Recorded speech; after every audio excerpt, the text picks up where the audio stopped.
So most engineering projects will generally not be right first time. Would that be a fair assumption?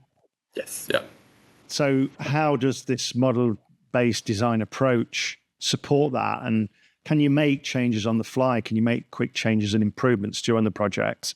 And what additional benefits does this type of approach take in that scenario?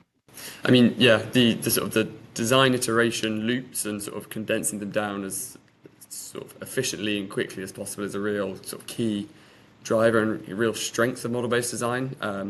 With its sort of modular and sort of reusable architecture, components are modeled independently. So when requirements change, we don't have to rebuild everything from scratch. We can simply sort of update the relevant modules and then resimulate. Another sort of major advantage is the automatic code generation. Tools like Simulink Coder allowed us to generate production code directly from our models. So this not only speeds up sort of the actual development itself, but also reduces human error, ensures consistency between sort of design and implementation.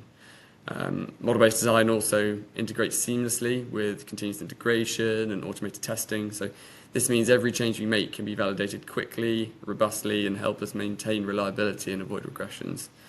The practice also provides more intuitive feedback and is better set up for detailed analysis work, allowing highly effective, iterative workflows within an Agile framework.